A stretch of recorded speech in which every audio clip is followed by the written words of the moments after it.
आ चुका हूं मैं एक बार फिर से आप लोगों के सामने में अपने चैनल पे चल रही क्लास 12th फिजिक्स की चैप्टर नंबर फर्स्ट की सीरीज के अंदर पार्ट सेकंड को लेके।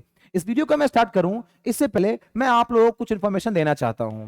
जैसा कि आप लोगों ने सभी बच्चों ने देखा होगा कि पिछले बीते हुए कुछ दिनों में मेरे चैनल पे कोई भी किसी भी तरह की किसी भी क्लास की कोई वीडियो अपलोड नहीं हुई। ऐसा इसलिए हो रहा था क्योंकि आप जो ये माइक देख रहे हो जिससे रिकॉर्डिंग होती है वो माइक मेरी खराब हो गई थी, लेकिन लकीली भगवान की कृपा से अब सब कुछ ठीक है। तो मैं आप बच्चों के साथ पहले की तरह रेगुलर के साथ आता रहूंगा और रेगुलर वीडियोस अपलोड होते रहेंगी हर क्लास की। तो आप लोग बेफिक्र होकर अपनी पढ़ाई को ऑन रखें और मेरे साथ मिलके अपने सारे कॉन्सेप्ट्स को अपने सारे सब्जेक्ट्स को क्लियर करते रहें।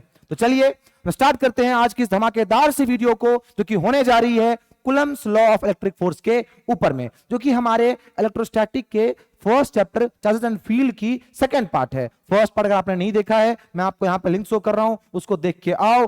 अगर अगर आप फर्स्ट पार्ट देख के आते हो तो सेकंड पार्ट में आपको कोई भी दिक्कत कहीं से भी नहीं होगी, इसकी गारंटी मेरी। तो चलिए शुरुआत करते हैं हम अपने आज के इस टॉपिक को जो कि बहुत ही धमाकेदार होने वाली है। अच्छा, आपको एक चीज और बता दूं, आज की इस वीडियो में मैं अलग अलग कॉन्सेप्ट पे अलग अलग एस्पेक्ट से कूलम्ब फोर्स से रिलेटेड हर तरीके के क्वेश्चन लेके आया हूं। वो चाहे आईआईटी के आए हुए क्वेश्चन हो, चाहे बोर्ड के आए हुए क्वेश्चन से, जहां जहां से मेरे से बन पाया है मैं सब तरह के क्वेश्चन लेके आया हूं। जो कुछ अच्छी क्वेश्चन बच जाएगी वो जो जब एट द एंड वीडियो की मैं एक क्वेश्चन की लिस्ट लेके आऊंगा, मतलब क्वेश्चन की एक प्रॉपर वीडियो लेके आऊंगा, वहां पे मैं सारे क्वेश्चन डाल दूंगा। तब तक के लिए आज के इस वीडियो में बहुत ही धमाकेदार क्वेश्चन लेके आया हूं मैं। आप लोगों का काम सिर्फ इतना है कि आप लोग स्टार्टिंग से लेके वीडियो को एंड तक देखोगे और इसमें आए हुए सारे क्वेश्चंस को पहले खुद से नोट करोगे, समझोगे, खुद से कोशिश करोगे बनाने की। अगर ना बने फिर आप यहां पे आओगे, मेरे से सीख के जाओगे। तो चलिए बिना कोई और वक्त जाया करते हुए स्टार्ट करते हैं अपने आज की इस शानदार सी टॉपिक को, Coulomb's law of electric force. Sir आखिर ये कूलम्ब्स लॉ क्या बताता है हमें? क्योंकि हर लॉ का एक काम है कि कोई ना कोई फिनोमेना को एक्सप्लेन कर रहा होता है। सर कूलम्ब्स लॉ क्या एक्सप्लेन करता है? कूलम्ब्स लॉ क्या एक्सप्लेन करता है, इस चीज को जानने से पहले हमें ये जानना है, एक छोटी सी बात मैं पूछूं, जैसे आपने देखा होगा कहीं पे अगर M1, एक मिनट रुक जाओ मैं कलर चेंज कर लूं, ब्लैक कलर ले लिया। अब इस देखो क्या है, कहीं पे M1 मास है, कहीं पे क्या है M2 मास है। ठीक भाई, M1 और M2 मास के मान मैंने मान लिया कि डिस्टेंस कितना है, R है, एज सिंपल एज दैट। अरे कहीं पे M1 और M2 मास है जिनके बीच में डिस्टेंस कितना है, R का है, एज सिंपल एज दैट। इसके बीच में हमें पता है अगर कहीं पे कुछ मासेस है ना, अगर कहीं पे कोई मास होती है तो उसके बीच में एक फोर्स लगती है जिसको हम क्या बोलते हैं सर, ग्रेविटेशनल फोर्स बोलते हैं। क्या आपको याद है ये? ग्रेविटेशनल फोर्स बोलते हैं। दो मासेस के बीच में लगने वाली, अच्छा हमें भी पता है कि दो मासेस के बीच में जो फोर्स लगती है वो हमेशा अट्रैक्टिव ही होती है, क्योंकि इसलिए हम ये भी बोलते हैं कि gravitational force are always attractive. तो ग्रेविटेशनल फोर्स, दो मासेस के बीच में एक अट्रैक्टिव फोर्स लगती है जिसको हम क्या बोलते हैं, ग्रेविटेशनल फोर्स। अच्छा ये फोर्स कैसी होती है, ये किसने बताया? सर ये बताया न्यूटन्स लॉ ऑफ ग्रेविटेशन ने, Newton's law of gravitational force ने ये बताया ग्रेविटेशनल फोर्स ने हमें यह बताया कि सर दो मासेस के बीच में फोर्स जो लग रही है, जो अट्रैक्टिव फोर्स लग रही है, इसका हमने नाम रखा है ग्रेविटेशनल फोर्स, वो कैसी होती है? अरे उसी से तो आपने एक फॉर्मूला निकाला था एफजी का, क्या सर? G m1m2 अपॉन में r², जहां पे G की वैल्यू कितनी होती है 6.67 इंटू 10⁻11 न्यूटन मीटर स्क्वायर पर kg²। याद है कि नहीं याद है? अरे दो मासेस के बीच में जो इंटरेक्टिव फोर्स लगती है, अट्रैक्टिव फोर्स लगती है, उसको हम ग्रेविटेशनल फोर्स बोलते हैं। इसके वो फोर्स कैसी होती है, कब बढ़ेगी, कब डिक्रीज करेगी, उस पर मतलब डिस्टेंस का क्या इंपैक्ट होता है, मास के वैल्यू का क्या इंपैक्ट होता है, ये सब हमें किसने बताया था? Newton's law of gravitational force ने बताया था। इसी तरीके से Coulomb's law of electric force हमें यह बताता है, अच्छा आपको ये तो पता है ना, मास के वजह से कौन सी फोर्स लगती है, ग्रेविटेशनल फोर्स। इसीलिए हमें भी पता है कि चार्ज के वजह से, सर हमने फर्स्ट पार्ट में देखा था, मैंने आपको लिंक ऑलरेडी दे रखा हुआ है, आप जाके अगर आपको कोई भी दिक्कत फील हो रही है यहाँ पे फर्स्ट पार्ट को देखो, यहां पे आओ, कोई दिक्कत नहीं होगी। तो भाई मास से लगा कौन सा फोर्स, ग्रेविटेशनल फोर्स। सो चार्ज की वजह से लगती है कौन सी फोर्स, इलेक्ट्रिक फोर्स। क्या आपको याद है फर्स्ट पार्ट से? बिल्कुल याद है। तो इलेक्ट्रिक फोर्स जो लगती है, ये इलेक्ट्रिक फोर्स कैसी होगी, इसकी क्या कहानी होगी, यही कौन बताएगा हमें? Coulomb's law. तो कूलम्ब्स लॉ हमें यह बताता है कि दो चार्जेस, ध्यान सुनना, कूलम्ब्स लॉ आपको यह बताता है, कहां गया कूलम्ब्स लॉ आपको ये बताता है, इससे मैं बता दूं आपको, कूलम्ब्स लॉ आपको ये बताता है कि दो चार्जेस इंटरेक्ट कैसे करती हैं, इंटरेक्शन ऑफ चार्जेस। अच्छा, इंटरेक्शन ऑफ पॉइंट चार्जेस, ये बड़ी बड़ी चार्जेस पे बात नहीं करता है, interaction of point charges at rest. आपको पता ही होगा, आप ये चैप्टर फर्स्ट पढ़ रहे हो, ये कौन सी यूनिट है, इलेक्ट्रोस्टैटिक चार्जेस एट रेस्ट की कहानी। तो ये कह रहे हैं कि interaction of point charges at rest, rest पे रखी हुई पॉइंट मतलब छोटी छोटी चार्जेस के बीच में जो इलेक्ट्रिक फोर्स लगती है वो आखिर कैसी होती है, ये कौन बताएगा हमें, ये बताएगा हमें कूलम्ब्स लॉ। क्या आपको कूलम्ब्स लॉ का इंट्रोडक्शन क्लियर हुआ? हाँ जी सर, हो गया। अब हम चलते हैं आगे और कूलम्ब्स लॉ को ढूंढते हैं कि कूलम्ब्स लॉ आखिर क्या क्या बोल रहा है। कूलम्ब्स लॉ ने एक चीज बोला कि मान लो कहीं पे Q1 चार्ज, कहीं पे Q2 चार्ज, इनके बीच में डिस्टेंस कितना हो, अगर R हो तो इनके बीच में क्या लगेगी, इलेक्ट्रिक फोर्स। अरे जैसे M1 M2 मास थी ना, उनके बीच में डिस्टेंस R था, तो उनमें कौन सी फोर्स लग रही थी, ग्रेविटेशनल फोर्स। ऐसा क्यों सर? मास के वजह से लगता है ग्रेविटेशनल फोर्स, चार्ज के वजह से लगता है इलेक्ट्रिक फोर्स। तो इन दोनों के बीच में इलेक्ट्रिक फोर्स तो लग रही है, लेकिन वो इलेक्ट्रिक फोर्स किस तरीके से लगेगी, कैसे लगेगी, उस पर डिस्टेंस का क्या इंपैक्ट पड़ता है, उस पर चार्ज का क्या इंपैक्ट पड़ता है, यही बताने कौन आया है, कूलम्ब्स लॉ आया है। क्या कोई दिक्कत की बात नहीं? कूलम्ब्स लॉ ने अपनी पहली स्टेटमेंट में यह बताई, Fe का मतलब है इलेक्ट्रिक फोर्स। क्या मतलब है भाई Fe का? Electric force. कूलम्ब्स लॉ ने पहली बात यह करी कि the electric force between two charges, दो चार्जेस की बीच की इलेक्ट्रिक फोर्स डायरेक्टली प्रोपोर्शनल होती है to the product of their magnitude. अरे दो चार्जेस की मैग्नीट्यूड क्या है, वैल्यू क्या है, इस पे उन दोनों, अच्छा इन दोनों की जो वैल्यूज है उनके मल्टीप्लीकेशन के, उनके प्रोडक्ट की डायरेक्टली प्रोपोर्शनल होती है कौन सी फोर्स, इलेक्ट्रिक फोर्स। क्लियर है? जितनी ज्यादा ये वैल्यू होगी, मतलब Q1 और Q2 की वैल्यू जितनी ज्यादा होगी, फोर्स की वैल्यू बिटवीन टू चार्जेस उतनी ज्यादा होगी। क्या कोई दिक्कत की बात नहीं? और इसके लिए जितनी कम, फोर्स की वैल्यू उतनी कम। इसको तो कहते हैं डायरेक्टली प्रोपोर्शनल होना, सीधा नाता होना, एक बढ़ेगा दूसरा बढ़ेगा, इसको क्या बोलते हैं हम, डायरेक्टली प्रोपोर्शनल होना। अब चले आगे, इसने ये पहली बात करी, इसने दूसरी बात करी कि electric force between two charges is inversely proportional to the square of the distance between them. दो चार्जेस के बीच में डिस्टेंस कितनी है उसके स्क्वायर टाइम्स इनवर्सली प्रोपोर्शनल है। देखो डायरेक्टली प्रोपोर्शनल का मतलब होता है सीधा नाता, एक बढ़ा दूसरा भी बढ़ेगा, लेकिन इनवर्सली प्रोपोर्शनल का मतलब होता है कि अगर एक बढ़ रहा है दूसरा घटेगा। वो भी ये नहीं कि सीधे सीधा घटेगा, कि इसको अगर आपने 2 टाइम से बढ़ाया तो ये 2 टाइम से घट जाए, ऐसा नहीं कह रहे हैं। ये कह रहे हैं कि अगर ये 2 टाइम से बढ़ता है तो 2 के स्क्वायर टाइम से ये घटेगा। बात समझ में आ रही कि नहीं आ रही है? अगर आपने डिस्टेंस को 2 टाइम से इंक्रीज किया, फोर्स उसके स्क्वायर टाइम, तो 2 का स्क्वायर 4 टाइम से फोर्स घट जाएगा। अगर आपने डिस्टेंस को 3 टाइम से बढ़ाया, इसको एक चीज और बोलते हैं कि इनवर्स स्क्वायर लॉ, कि 1/r²। कुछ ग्राफ ऐसा भी बनता है, देखो ये f और r का कुछ ग्राफ ऐसा बनेगा, f यहां पे ले लिया r, ठीक है, इसका ग्राफ है भाई, ये ग्राफ ऐसा बनता है। देखो अब आपने जब डिस्टेंस को कम किया, r को कम किया, फोर्स क्या हो गया, बढ़ गया। और कैसे बढ़ा है, स्क्वायर टाइम से। आपने डिस्टेंस अगर 2 टाइम से कम किया, फोर्स क्या हो गया, 4 टाइम से बढ़ गया। उल्टा नाता है, इसको घटाओगे ये बढ़ेगा, इसको बढ़ाओगे ये घटेगा, एज सिंपल एज दैट। लेकिन ऐसा नहीं कि 2 टाइम से बढ़ाएंगे तो ये भी क्या बढ़ेगा, 2 टाइम से, ऐसा नहीं है।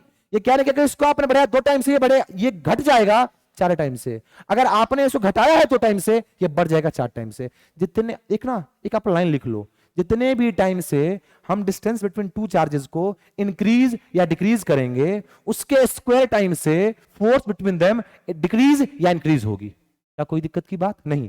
जितने भी टाइम से आप डिस्टेंस बिटवीन टू चार्जेस को इंक्रीज या डिक्रीज करोगे, उसके स्क्वायर टाइम से फोर्स डिक्रीज या इंक्रीज करेगी।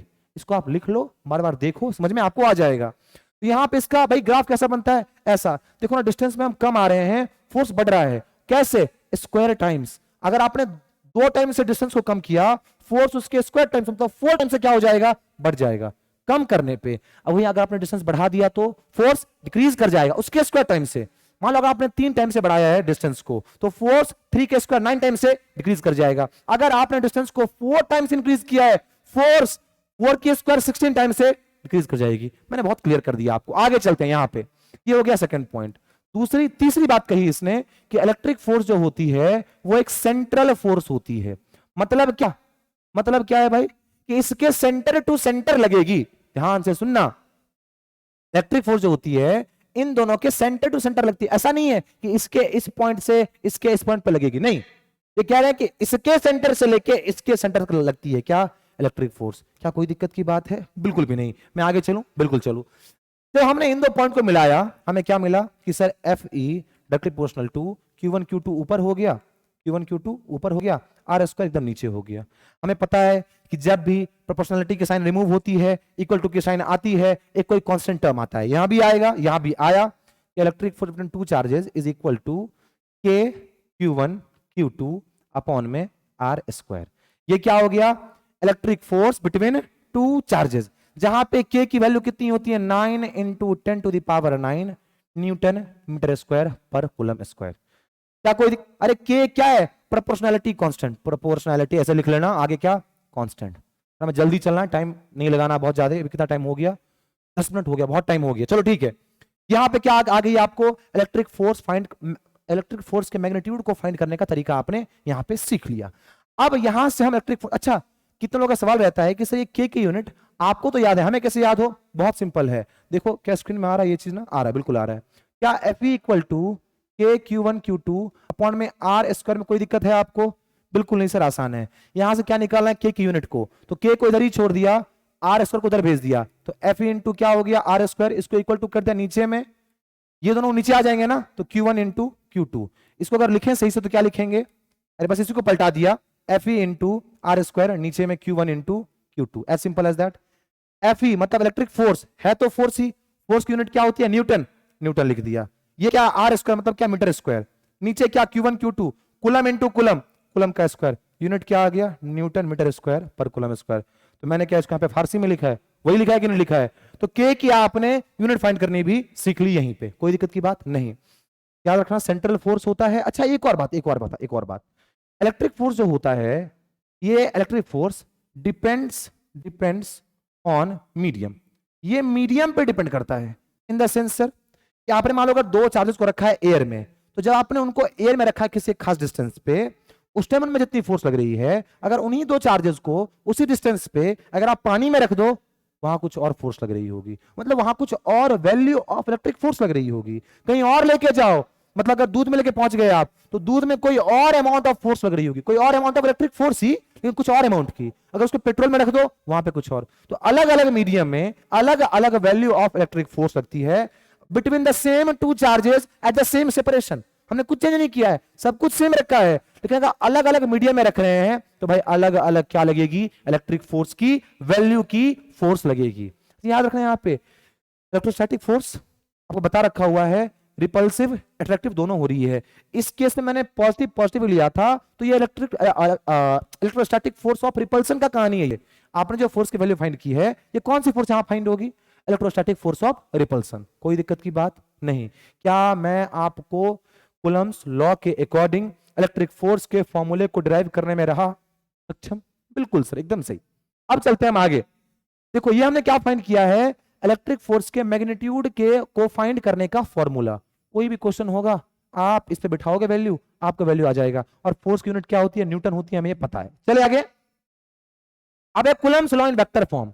वेक्टर फॉर्म का सेंस क्या होता है भाई? आपने क्लास में वेक्टर पढ़ा है। वेक्टर का मतलब सिर्फ एक ही होता है, डायरेक्शन देना। अरे जिसके पास डायरेक्शन हो मैग्नीट्यूड के साथ साथ। अच्छा मैं तब से मैग्नीट्यूड बोल रहा हूं, आप लोगों में से बहुत सारे ऐसे बच्चे होंगे जो ये कंफ्यूज करेंगे, मैग्नीट्यूड मतलब होता क्या है? मैग्नीट्यूड मतलब होती है वैल्यू। किसी भी चीज की वैल्यू क्या है, उसी को हम क्या बोलते हैं कि मैग्नीट्यूड क्या है उसकी। अब वेक्टर वो चीज है जिसके पास मैग्नीट्यूड भी है और डायरेक्शन भी है। तो जनरली हमारे पास जितनी भी आती हैं फिजिकल क्वांटिटीज, उनके पास मैग्नीट्यूड होता ही होता है। अगर उनमें हम डायरेक्शन लगा दे तो क्या हो जाएगा? वो वेक्टर बन जाएगा। यहां पे लिखा हुआ vector Coulomb's law in vector form, या फिर उसको ऐसे बोलते हैं vector form of Coulomb's law. अरे कूलम्स लॉ का वेक्टर फॉर्म, कूलम्स लॉ क्या था? Coulomb's law of electric force ये था कि आपने इलेक्ट्रिक फोर्स को निकालने का फॉर्मूला तैयार कर लिया कूलम्स लॉ के दिए हुए स्टेटमेंट से। ये तीन स्टेटमेंट कहती है कौन? Coulomb's law. अब इससे आपने क्या फाइंड कर लिया? Electric force between two charges को फाइंड करने का फॉर्मूला। कोई दिक्कत की बात नहीं है, लेकिन ये फॉर्मूला आपको सिर्फ मैग्नीट्यूड बता रहा है, मैग्नीट्यूड बता रहा है। ये फोर्स किधर की ओर लगेगी, क्या आपको इस फॉर्मूले को देख के पता चल पा रहा है क्या? बिल्कुल नहीं, ध्यान सुनना। आपको इस फॉर्मूले को देख के सिर्फ मैग्नीट्यूड मैग्नीट्यूड पता लगेगा कि कितनी अमाउंट की फोर्स लगेगी, डायरेक्शन किधर की ओर है ये पता नहीं लगेगा। यही कौन बताता है? Vector form of Coulomb's law या Coulomb's law in vector form. चलिए बात करते हैं हम। मान लो यहां क्या है, Q1 और Q2 चार्ज। अच्छा एक और चीज सीख लो, वेक्टर, कोई चीज जो वेक्टर बनती है, जैसे कहीं पे आपने देखा होगा, मान लो कहीं पे ए वेक्टर है, तो ए वेक्टर वेक्टर बना कैसे? इसके पास दो चीजें होंगी, एक तो इसका मैग्नीट्यूड होगा, एक इसका डायरेक्शन होगा। मैग्नीट्यूड को हम लिखते हैं वेक्टर वेक्टर के कॉन्सेप्ट में ऐसे, मॉड ऑफ ए वेक्टर। ये तो आता है ना आपको, अगर इतना बेसिक भी नहीं आ रहा है तो वेक्टर की क्लास में जाओ, मतलब 11th में कहीं से वेक्टर की क्लास आप करो, क्योंकि मेरे लेक्चर तो अभी आई नहीं है, लेकिन मैं देखता हूं कि जो 12th के बच्चे होते हैं मेरे ऑफलाइन क्लासेस में भी, वहां भी 12th के बच्चे बहुत परेशान होते हैं। मैंने सोच रखा है कि मैं वेक्टर की वीडियो लेके आऊंगा, लेकिन तब तक के लिए आप कहीं ना कहीं से बेसिक जो चीजें हैं वेक्टर्स की, उसको तो आप जरूर सीखो। यहां कह रहा था मैं, ए वेक्टर है, ए वेक्टर इक्वल टू क्या है, mod of A vector into A cap. अच्छा ये इसका मतलब क्या? मैग्नीट्यूड। क्या मतलब इसका? मैग्नीट्यूड। और इसको बोलते हैं हम यूनिट वेक्टर, जिसका काम होता है डायरेक्शन देना। तो काम क्या होता है? डायरेक्शन देना। मतलब इसके ए वेक्टर वेक्टर कैसे बना होगा? Magnitude plus direction. मैग्नीट्यूड कौन दे रहा है सर जी? ये डायरेक्शन कौन दे रहा है? Unit vector. यूनिट वेक्टर का काम ही होता है डायरेक्शन देना। अगर आप लोग को हल्का भी याद हो तो आपने देखा होगा, एक्स एक्सिस के अलोंग वाली डायरेक्शन को हम डिनोट करते हैं आई कैप। तो आई कैप एक यूनिट वेक्टर है। कैप वाली चीज क्या? यूनिट वेक्टर, क्योंकि किधर की ओर की डायरेक्शन देती है सर? आई कैप एक्स एक्सिस के अलोंग की डायरेक्शन देती है। ऐसे ही अगर कहीं वाई एक्सिस के अलोंग कैप डायरेक्शन चाहिए, वो कौन देगा? वो देगा आपको जे कैप। ऐसे अगर जेड एक्सिस के अलोंग की डायरेक्शन चाहिए तो वो कौन देगा आपको? के कैप। आपने पढ़ा है कि नहीं पढ़ा है? आई कैप एक्स एक्सिस के अलोंग, जे कैप वाई एक्सिस के अलोंग, और जेड के कैप जेड एक्सिस के अलोंग। ये आपने पढ़ा है कि नहीं पढ़ा है? तो ये आई कैप जे कैप के कैप क्या है? यूनिट वेक्टर जो कि डायरेक्शन दे रहे हैं। याद रखना, यूनिट वेक्टर का सेंस क्या होता है, मत यूज क्या होता है सर? डायरेक्शन देना। अब आई कैप किधर की ओर की डायरेक्शन दे रही है सर? एक्स एक्सिस के अलोंग की ओर की डायरेक्शन। सर जे कैप किधर की ओर की डायरेक्शन दे रही है सर? वाई एक्सिस के अलोंग की डायरेक्शन। और के कैप कहां की ओर दे रही है? जेड एक्सिस के अलोंग की डायरेक्शन। कोई कीड़ा आ गया है बोर्ड पे, दिख तो नहीं रहा ना? और टच होगा तो वहां पे मतलब उसके साइन आने लग जाएंगे। कोई बात नहीं, अभी कोई दिक्कत नहीं है। इस समझ में आया? यूनिट वेक्टर का काम क्या होता है? डायरेक्शन देना। मतलब अगर आपको कभी कोई चीज को वेक्टर बनाना है और आपके पास अगर मैग्नीट्यूड है, तो क्या चीज की कमी है? सिर्फ और सिर्फ यूनिट वेक्टर की। वो लगा देंगे, डायरेक्शन आ जाएगा, वेक्टर फॉर्म आ जाएगा। चलिए अब चलते हैं हम आगे। अब मान लो यहाँ पे क्या है, Q1 Q2 दो चार्जेस हैं, इनके बीच में डिस्टेंस कितना है? R है। अच्छा देखो, जब आप R मतलब 1 से कहां जा रहे होगे? 2 जा रहे होगे, तो इसके वेक्टर को डिनोट कैसे करेंगे हम? इसके वेक्टर को हम कैसे डिनोट करेंगे? ओह तो यार ये क्या हो रहा है? चलो हाँ, ओह ऐसे, चलो ठीक है, तो हल्का मिटा लें, हल्का मिटा लें, हल्का, हाँ हाँ मिटा लें ऐसे हल्का, चलो ठीक है, ठीक है। हाँ, जैसे आप क्या जा रहे हो, मतलब यहां से 1 से 2 जा रहे हो, इसको लिखने को तो कई लोग ऐसे लिखते हैं कि R12 वेक्टर। लेकिन इसको लिखने का एक और तरीका है कि देखो, R12 वेक्टर का सेंस क्या है?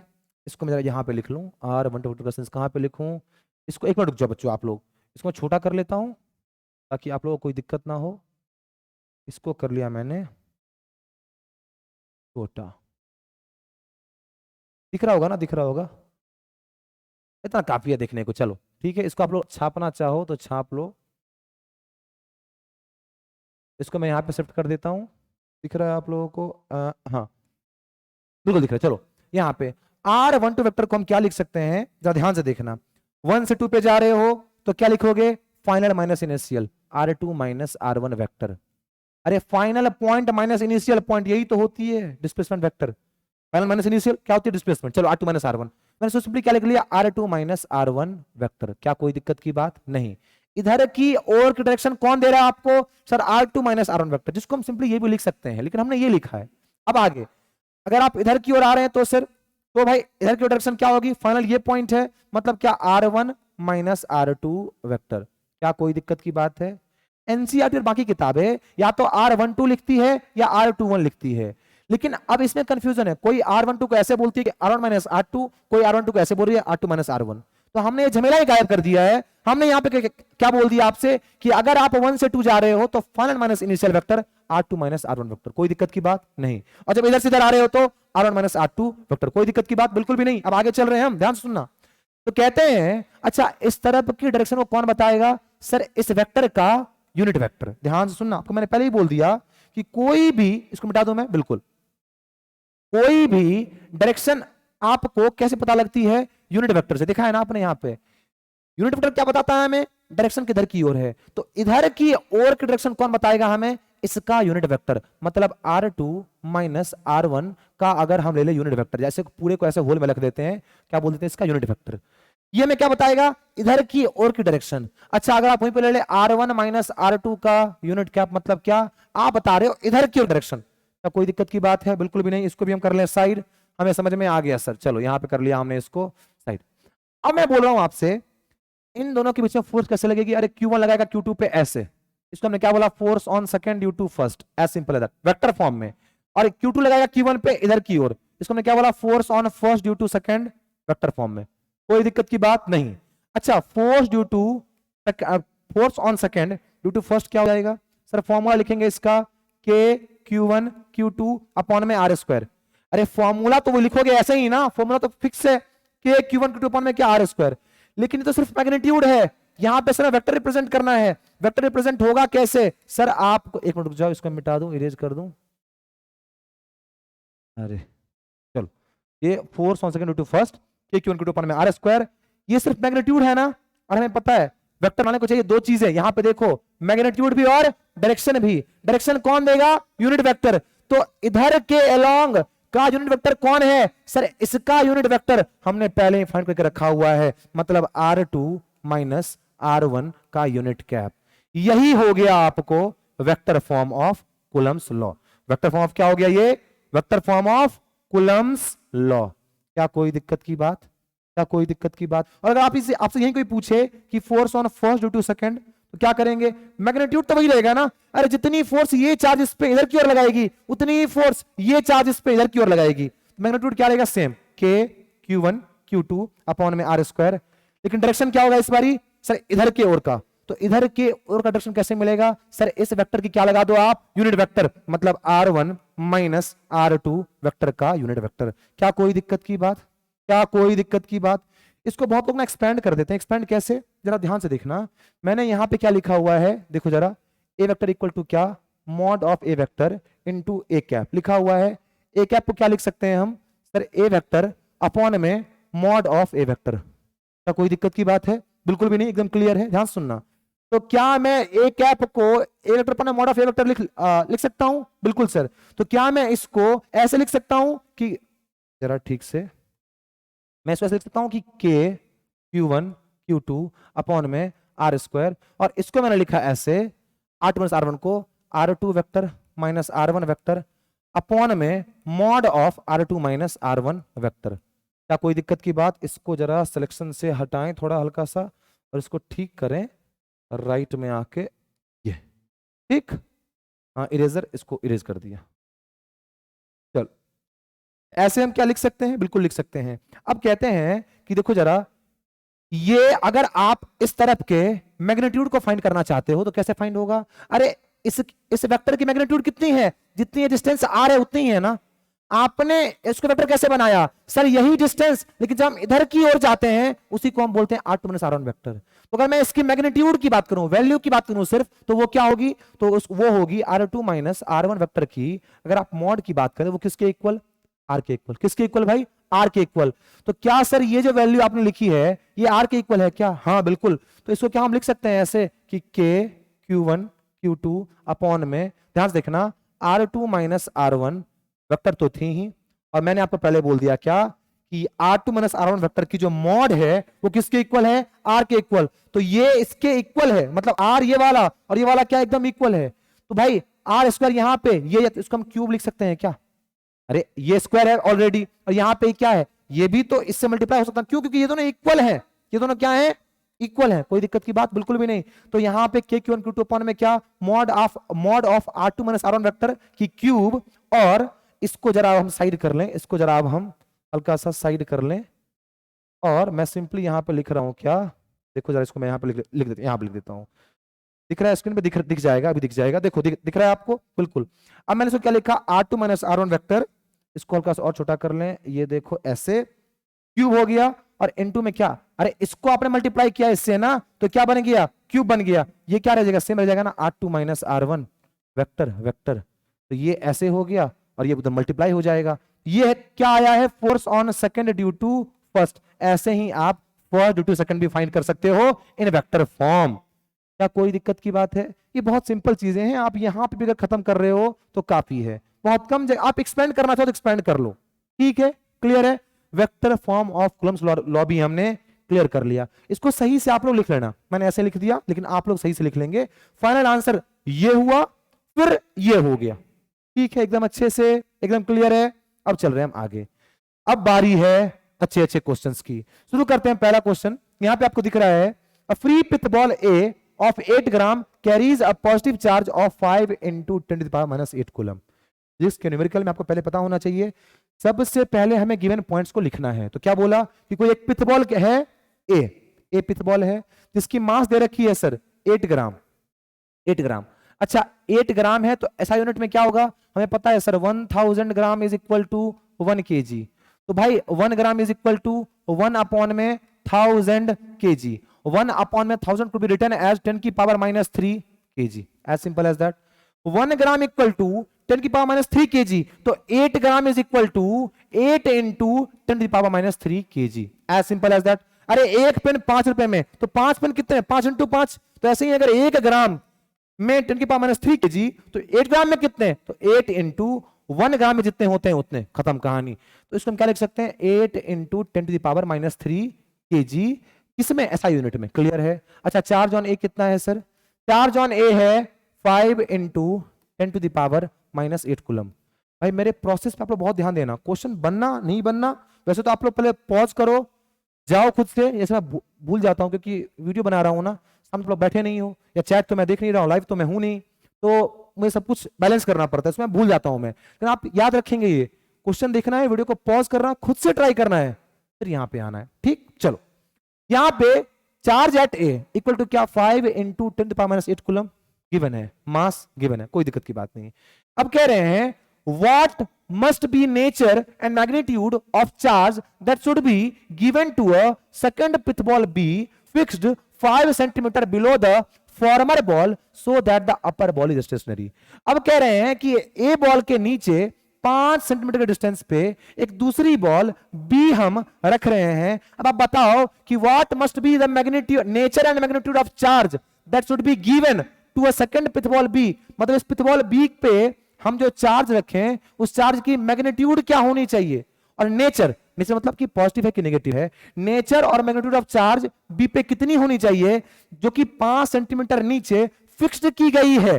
किससे, ए बॉल से, कितने नीचे, 5 सेंटीमीटर नीचे बी बॉल को फिक्स किया गया है, आगे बिलो द फॉर्मर बॉल। अच्छा अब बताएं कि इस पे कितनी चार्ज हो कि ये जो ऊपर में बॉल है ये किस में हो, रेस्ट में हो, ये स्टेशनरी में हो।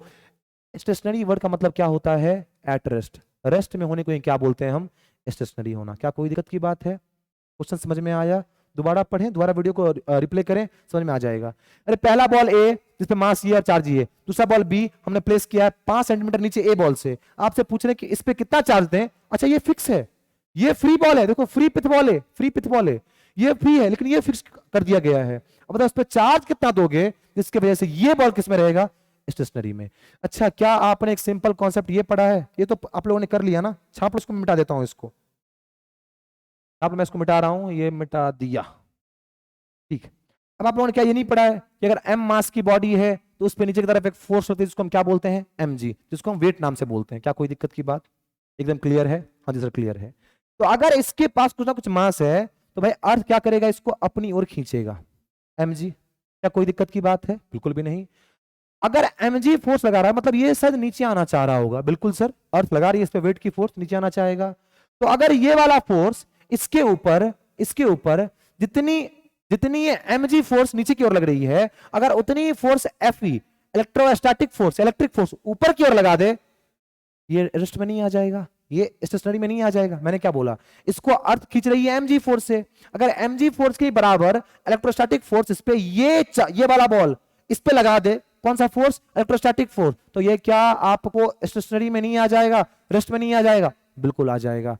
रेस्ट में आएगा कब, जब इक्विलिब्रियम में होगा। वो कब होगा, जब एफ नेट इक्वल टू क्या हो जाए, जीरो। मतलब इस पे एफ नेट कितना हो जाए, जीरो। एफ नेट जीरो कब होगा, जब sir F E equal to weight हो जाए, मतलब F E equal to sir M G हो जाए। क्या कोई दिक्कत की बात, एफ ई इक्वल टू क्या हो जाए सर, एम जी हो जाए। E equal to M G कैसे होगा चेक करना भाई। एफ ई का फॉर्मूला क्या बनता है सर, के क्यू वन।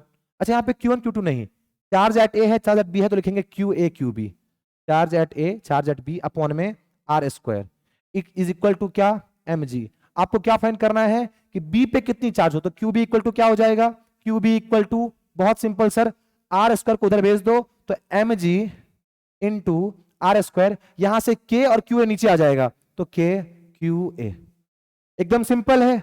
अच्छा कितने लोग ना यहीं पे वैल्यू कर रहे होंगे पुट, भाई ऐसे नहीं करना है। आप जब तक न्यूमेरिकल वैल्यू से बच सको तब तक बचो, लास्ट स्टेप पे लाओ, लास्ट स्टेप पे लाने के बाद न्यूमेरिकल वैल्यू पुट करो आप।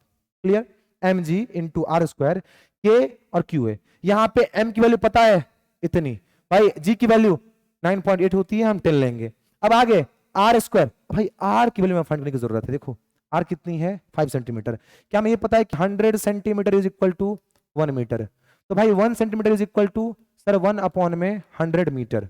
तो क्या 1 सेंटीमीटर को हम लिख नहीं सकते हैं, 1 अपॉन 100 को ऐसे नहीं लिखेंगे, 10 की पावर -2 मीटर। अरे 1 सेंटीमीटर इक्वल टू क्या, 10 की पावर -2 मीटर। तो यहां पे कितना है 5 सेंटीमीटर, ये क्या हो जाएगी 5 इंटू 10 की पावर -2 मीटर। 1 सेंटीमीटर में इतना, तो 5 में कितना, तो 5 इंटू 1 में जितना है उतना, एक में था इतना, कर दिया 5 इंटू 10 की पावर -2 मीटर। आर की वैल्यू फाइंड है, एम की वैल्यू पता है, जी की वैल्यू पता है, आर की वैल्यू पता है, के की वैल्यू कौन सी कांस्टेंट, प्रोपोर्शनलिटी कांस्टेंट वैल्यू पता है, क्यू ए दे रखा है, तब की वैल्यू पुट करो, आंसर लाओ, घर जाओ। मैं आपको दिखा देता हूं करके, आप परेशान हो रहे होगे। स्लाइड नहीं है यहाँ पे, एक्स्ट्रा स्लाइड ऐड करते हैं। यहाँ पे देखो चार्ज एट बी का फॉर्मूला आया है M G into R square, नीचे में के अपॉन में चार्ज एट ए, यही आया फॉर्मूला। अरे एम की वैल्यू कितनी है, एम की वैल्यू है 8 इंटू 10 की पावर -3 केजी में, तो केजी अभी नहीं लिखते हैं, यूनिट हमें पता है यूनिट किसमें है, कुलम में आएगा। आर स्क्वायर, आर की वैल्यू आई है 5 इंटू 10 की पावर -2 की स्क्वायर करेंगे हम, कर दिया। यहां पे K 9 into 10 to the power 9।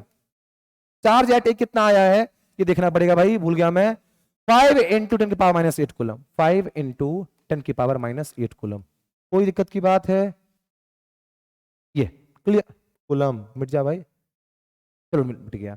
इसको सॉल्व करने का भाई तरीका मैं आपको इस क्वेश्चन में दिखा देता हूं कि ऐसे ऐसे जो हमारे सामने में आते हैं इक्वेशंस या कैलकुलेशन, उसको हम सॉल्व कैसे करते हैं। देखो जरा ध्यान से, 8 इंटू 10 पावर -3 को भाई यहाँ पे 8 रखो।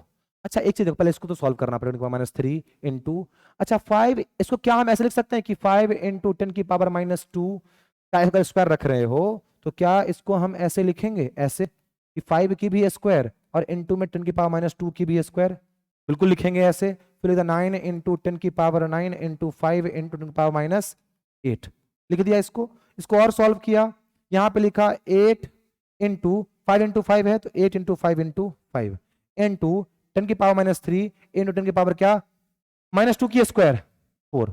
देखो 5 की स्क्वायर आ गई कि नहीं, 5 इंटू 5 8 भी आ गया, -3 भी आ गई और -4 भी आ गई, कोई दिक्कत की बात, -4 क्लियर है। अब यहाँ पे 9 को एक साथ रखो और 5 को एक साथ लेके आओ, इनटू में इसको सॉल्व किया, 10 की पावर 9 इंटू 10 की पावर -8। इसको और सॉल्व करो, देखो 5 से 5 कैंसल, ये क्या हो गया 8 5 जा 40 अपॉन में 9 इनटू, इसको सॉल्व किया तो जरा ध्यान से देखना, 10 की पावर -3, इसको तो अब आराम से सॉल्व कर ही सकते हैं, 10 की पावर -3 10 की पावर -4 मतलब 10 की पावर क्या -7, क्लियर है ना। अरे -3 -4 पावर क्या होंगी, ऐड होंगी, बेस सेम है, और यहाँ पे 10 की पावर 9 और यहाँ पे 8, 9 - 8 कितनी हो जाएगी, क्योंकि ऐड करेंगे पावर्स को, तो 9 - 8 कितनी 1 ऊपर गया तो ऐसे, यही तो होगा। अरे +1 ऊपर गया तो क्या -1 तो होगा ना, इतना पता ही होना चाहिए। सॉल्व किया इसको, अब देखो आपको दिख रहा है ये 9 से कैंसिल होगा तो ये क्या हो जाएगा 9 4 या 36, 4.86 इंटू 10 की पावर कितनी आएगी, 10 की पावर -7 आएगी वैल्यू। क्या वैल्यू सही है, ये आप चेक कर लेना भाई। देखो 9 4 या 36, पॉइंट डालोगे आगे कहानी बढ़ेगी, ये वैल्यू आपको आएगी 4.86 × 10⁻⁷ चार्ज है कूलम। कोई दिक्कत की बात बिल्कुल भी नहीं, कर लोगे ना। अगर कैलकुलेशन एरर हो तो आप उसको देख लेना, ऐसे ही हम फाइंड करेंगे और ऐसे वैल्यू आपको आ भी जाएगी। 10⁻9 और ये क्या -8 1 ऊपर गया तो -1 -7 -1 8 होगा, तो -8 ले लें क्या, 40.9 सॉल्व कर लेना आप लोग को जो भी वैल्यू आए मुझे इन्फॉर्म कर देना, देख लेना आप लोग। चलिए हम आगे चलते हैं नेक्स्ट क्वेश्चन की तरफ। यहाँ आया नेक्स्ट क्वेश्चन, 2 स्फीयर्स, टाइम तो बहुत नहीं लग रहा है ना, 5 मिनट हो गए, चलो कोई बात, क्वेश्चन सॉल्व करते हैं। 2 spheres A and B having the charge 6.5 × 10⁻�67 Newton on each are separated at a distance of 50 centimetre. क्या बोला कि दो आपके पास स्फीयर हैं A और B, इसको आपने सेपरेट किया कितने डिस्टेंस पे, इसको सेपरेट किया कितने डिस्टेंस पे, 50 सेंटीमीटर पे ना, ले लिया हमने 50 सेंटीमीटर। चार्ज हमें दे रखा है, चार्ज हमें दे रखा है कितना, चार्ज हमें दे रखा है ये सामने। A third sphere of the same size but uncharged is brought in contact with A। अब ध्यान सुनना, एक चीज आपको मैं पहले सिखा दूं, स्लाइड ले लूं एक्स्ट्रा, एक चीज सिखा दूं इस क्वेश्चन से पहले। मान लो आपके पास में कोई A चार्ज है, A चार्ज नहीं, इस मान लो कोई A बॉल था जिसपे Q चार्ज है, और इसके पास आप दूसरा बॉल B लेके आए हो जो कि A के जैसा ही शेप साइज का है। दूसरा बॉल आप क्या लेके आए, B लेके आए, आपको दिख नहीं रहा है सेम शेप और साइज का, आप माने कि मैं बता रहा हूं आपको कि ये सेम शेप और साइज की हैं। जब ये सेम शेप और साइज की आप बॉल लेके आएंगे B बॉल, इसके पास, इससे आप टच करवाएंगे, तो अगर ये B बॉल A के जैसा ही शेप साइज में है, सेम मटेरियल से बना हुआ है, तो कहते हैं जो भी चार्ज A पे होगा, जो भी ओवरऑल चार्ज होगा भाई वो इक्वल बढ़ जाएगा दोनों पे। मतलब A पे आ जाएगी आपको, अगर B थी तो Q/2, A पे आ जाएगी आपको Q/2 चार्ज, इस पे भी क्या Q/2 चार्ज, आधा चार्ज बट जाएगा ओवरऑल चार्ज का, जब कभी दो चीज जो कि सेम साइज की हो वो कांटेक्ट में आए तब। कोई दिक्कत की बात, अगर इस पे Q चार्ज था, इसके पास आप एक ऐसी बॉडी लेके आए जो A के जैसी ही थी, तो दोनों पे बराबर का चार्ज क्या हो जाएगा, डिस्ट्रीब्यूट हो जाएगा। अब चलते हैं हम आगे इस क्वेश्चन पे, कॉन्सेप्ट सीख लिया। यहाँ पे 2 sphere A and B having the charge, इन दोनों पे चार्ज सेम है। मान लो कि इस पे भी चार्ज Q है, इस पे भी चार्ज Q है, और Q की वैल्यू दे रखी है कितनी, 6.5 × 10⁻⁷ कूलम। बहुत आसान, ठीक है सर। जो डिस्टेंस कितना दे रखा है, 50 सेंटीमीटर, क्लियर है। अ third sphere of the same size but अनचार्ज, आप एक थर्ड स्फीयर लेके आ रहे हो जो कि इन्हीं के जैसा है लेकिन अनचार्ज है, थोड़ा बना ले छोटा सा इनके साइज के, हाँ ठीक है, सी, इसको बोला हमने C charger. A third sphere of the same size but uncharge is brought in contact with A. आपने मान लो कि थर्ड चार्ज लेके आप आए, जिसको हमने सी बोला है, अनचार्ज था लेकिन इन दोनों के जैसा ही था, ठीक। इसको आपने क्या करवाया है, a sphere of the same size but uncharged is brought in contact with A, इसको आपने उठा के A से करवाया कांटेक्ट। तो आपको पता है A पे चार्ज कितना था, Q, तो जब आपने कांटेक्ट करवा दिया तो क्या होगा सर, इस पे भी आ जाएगा Q/2, इस पे भी आ जाएगा Q/2, और इस पे भी क्या आ जाएगा Q/2 चार्ज। क्या कोई दिक्कत की बात, भाई देखो A था, A के पास हम C को लेके आ गए, मैंने पहले बता दिया, जब बॉडी सेम होती है, सेम शेप और साइज की होती है, उनका फिजिकल कंडीशन सेम होता है, अगर उन्हें आप करवाते हो कांटेक्ट, तो जो चार्ज होगी ओवरऑल वो डिस्ट्रीब्यूट हो जाएगी इक्वल अमाउंट में, हाफ में। देखो Q/2 खत्म, क्लियर है। अब क्या कह रहे हैं कि आपके पास सी चार्ज आ गया। अब कह रहे हैं ब्राउट, जब आपने A से करवा दिया contact, then brought in contact with the body B, मतलब इस C को जब आपने ऑलरेडी A से करवा दिया कांटेक्ट, अब इसको कहां पे लेके आओगे, अब इसको लेके आप आओगे C के पास, आप करवाओगे इसको C से कांटेक्ट। तो देखो C के पास ऑलरेडी Q चार्ज था, C के पास ऑलरेडी Q चार्ज था, आप B के पास ऑलरेडी Q चार्ज था, इस पर आप C को लेके आए, C के पास कितना है Q/2, कोई दिक्कत की बात। तो ओवरऑल चार्ज कितनी हुई दोनों पे, 2 LCM लिया, 2Q + Q, ये क्या हो गया 3Q/2, कोई दिक्कत की बात नहीं है। अरे इन दोनों को मिला के ओवरऑल चार्ज कितना बना, 3Q/2 बना। मैंने क्या बोला है, जब दो बॉडी को सेम शेप और साइज की बॉडी को साथ में लाते हैं तो जो ओवरऑल चार्ज होती है उसका आधा दोनों पे आ जाता है। तो देखो यहाँ पे 3Q/2 ओवरऑल चार्ज था, पूरा चार्ज कितना बना, 3Q/2 बना, इसका आधा कर दो, ये दोनों पे आ जाएगा, इसका आधा क्या हो जाएगा, इसका आधा हो जाएगा 3Q/4, अरे 2 से 2 मल्टीप्लाई हुआ, 3Q/4। मतलब अब की बारी C पे आपको आ गया, C पे आपको आ गया 3q अपॉन में, मैं इसको जरा मिटा दूं, हल्का सा रुक जाओ बच्चों आप लोग। ये C पे आ गया 3q अपॉन में 4, और इस पे भी आ गया 3q अपॉन में 4 कूलम चार्ज। अरे पहले क्या था, Q था, इसको पास लेके गए Q/2 इस पे, Q/2 इस पे। अब Q/2, अब C चार्ज है, पहले अनचार्ज आया था, जब वो A से टच हो रहा था उस टाइम अनचार्ज था, लेकिन जब आप A से टच करवाने के बाद, लिखा हुआ ना देन, A से टच करवाने के बाद आप लेके उसको गए हो किसके पास, B के पास, B के पास लेके गए, तो B के पास लेके जा रहे तो Q/2 था, Q/2 प्लस Q किसका, B का अपना, पूरा कितना हो गया 3Q अपॉन में 2। लेकिन इसका क्या होगा, बॉडी सेम से ऐसे पर साइज की थी, तो सेम चार्ज डिस्ट्रीब्यूट होगा दोनों पे, हो गया 3Q अपॉन में 4। अब दोनों पे कितना आ गया 3Q अपॉन में 4, कोई दिक्कत की बात नहीं।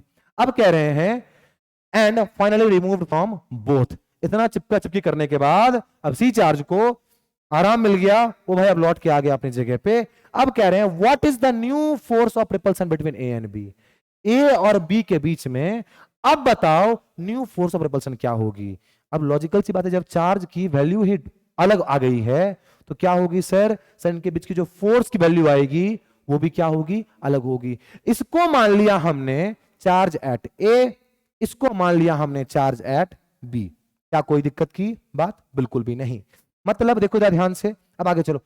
डिस्टेंस कितना है 50 सेंटीमीटर, मैंने पहले बता रखा है 1 सेंटीमीटर में 10 की पावर -2 मीटर, तो 50 में कितना, तो sir r equal to 50 centimetre, that is equal to 50 into 10 की पावर -2 मीटर। खत्म है कहानी, बिल्कुल।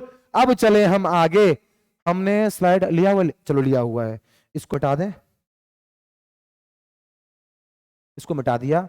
हमने देखा QA कितना है सर, QA है Q अपॉन में 2, Q एट B कितना है सर 3Q अपॉन में 4, बिल्कुल। R कितना आया है, R आया हमारे पास 50 इंटू 10 की पावर -2, ये आया है कि नहीं आया, देखो जरा सब कुछ सही में, बिल्कुल सही है। Q की वैल्यू हम एंड में पुट करेंगे, मैंने आपको पहले बता रखा है, न्यूमेरिकल वैल्यू से जितना बच सको उतना बचो। अब चलो आगे, यहां पे सॉल्व किया 50 इंटू 10 की पावर -2। अब ध्यान से देखना, फॉर्मूला क्या था इलेक्ट्रोस्टैटिक फोर्स का, Fe equal to K Q1 Q2 upon में R स्क्वायर। यहाँ पे QA और QB है तो लिख दें। अब K की value 9 into 10 to the power 9, QA कितनी है, ध्यान से, अच्छा नहीं अभी नहीं, मैंने क्या बोला, न्यूमेरिकल वैल्यू से बचना है। यहाँ पे रखो K, QA की वैल्यू कितनी आई है सर Q/2, QB की वैल्यू 3Q अपॉन में 4, कोई दिक्कत की बात नहीं। यहाँ पे R स्क्वायर, ठीक है सर। इसको जरा सॉल्व किया, ये क्या होगा 3/8 नहीं आ जाएगा, तो क्या 3/8 को हम बाहर नहीं निकाल सकते, निकाल दिया 3/8 इंटू K Q, देखो कि ये भी Q है ये भी Q है, Q स्क्वायर नहीं हो जाएगा, नीचे क्या R स्क्वायर, अरे Q/2 3Q/4, तो 3/8 नहीं हो जाएगा, 4 इंटू 2 8 नहीं हो गया, 3/8 को बाहर निकाल दिया, क्या बच गया Q square, Q into Q square upon में क्या R square, 3/8 into Q square upon में R स्क्वायर। इसकी वैल्यू पुट करके आप आंसर ले आओगे, खत्म कहानी। देखो भाई 3/8 इंटू K क्या 9 into 10 to the power 9 into Q क्या 6.5 इंटू 10 टू द पावर -7 का होल स्क्वायर। चेक करो वैल्यू यही है क्या, बिल्कुल यही है, आहा एकदम सही। अब आगे R कितनी है सर, R है 50 इंटू 10 की पावर -2 का होल स्क्वायर। जैसा मैंने सिखाया आपको प्रोसेस वैसा करना प्रोसेस, ये वैल्यू आपको आएगी, इजिली आएगी, इजिली।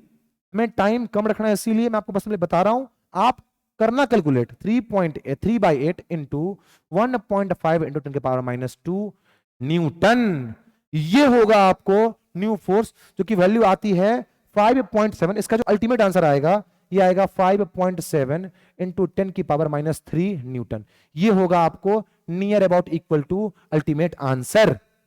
कोई दिक्कत की बात बिल्कुल नहीं, अच्छे जो क्वेश्चन कर रहे हैं हम सर, हाँ जी सर। अब देखो क्या है नेक्स्ट क्वेश्चन। अच्छा बहुत लोग आप लोग परेशान हो रहे होंगे कि सर कितना क्वेश्चन, ये कैसे कर पाएंगे, हमसे तो हो ही नहीं रहा है। कोई बात नहीं, कोई बात नहीं, कोई बात नहीं।